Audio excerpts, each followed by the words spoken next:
Enhver operation er faktisk lidt et chok for kroppen. Forstået på den måde, at det er egentlig lidt et chok for vores nervesystem, vores hjerne. Og det vil jeg prøve at forklare dig lidt, sådan så at du måske bedre forstår, hvorfor det er, at du kan have lidt dårlig kontakt til området omkring arvævet, til mavemusklerne, du måske har en fornemmelse af, ikke rigtig virker, eller de føles bare svage. Men prøv lige at følge med her.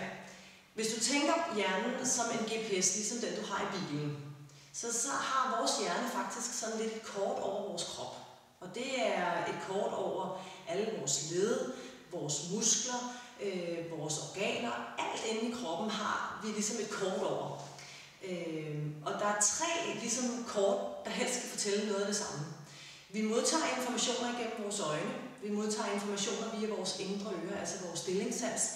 Og så modtager vi en masse informationer fra hele bevægeapparatet, det vil sige huden, knoglerne, leddenes stilling og bevægelse osv. osv. Og det er sådan det, der ligesom er vigtigt lige her. Du skal forestille dig, at mens du var gravid, så fik GPS'en ligesom en information fra særligt området hernede omkring maven.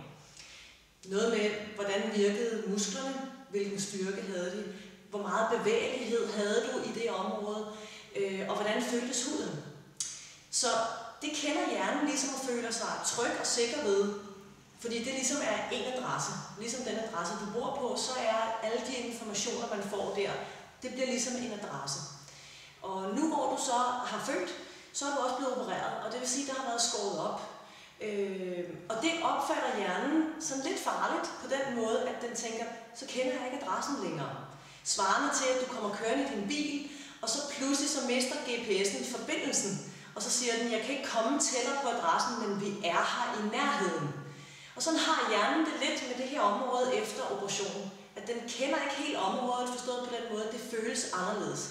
Så derfor så er det faktisk rigtig vigtigt, at man ret hurtigt begynder at fortælle hjernen via forskellig stimulering, at det her område, det eksisterer stadigvæk, og det skal nok få det okay igen, og du skal nok komme til at kende adressen igen. Og den første ting, du kan gøre, det er faktisk bare at stimulere huden, altså at røre ved huden. Mens såret og arret er nyt, så er det ikke sikkert, at du har lyst til at røre så meget ved det, fordi så kan der jo gå infektion i det. Men så kan du røre ved såret uden på tøjet, eller uden på et plaster, eller tape, eller hvad du nu har på. Men sådan så, at du hele tiden stimulerer huden. Det kan nemlig også godt være, at huden er lidt følelsesløs det første stykke tid, og det er helt normalt. Og det kan jo godt blive ved med at være følelsesløst længe. Det kommer lidt an på, om man har kommet til at skære lidt over i de små hudnerver, som ligger helt ude ved huden. Så kan der gå lang tid før, at følesansen er normal igen.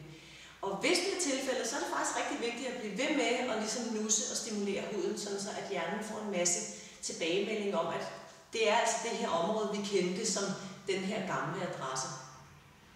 Ligesådan i forbindelse med muskelstyrke eller bevægelighed, begynd at bevæge området, og det kan være bare små bevægelser, det kan være liggende, stående.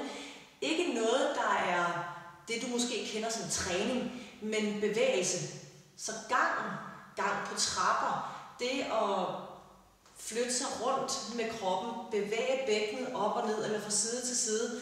Bare sådan nogle små bevægelser, som alt sammen er i området, det vil give nervesystemet en stor tryghed i, at der er altså en adresse der, jeg faktisk godt kender. Så tænk på, at det du mærker som lidt dårlig kontakt, eller som jeg kan ikke rigtig fange musklerne, det er simpelthen først og fremmest et chok, som nervesystemet får i forbindelse med operationen. Så det kan man bestemt godt gøre noget ved. God fornøjelse.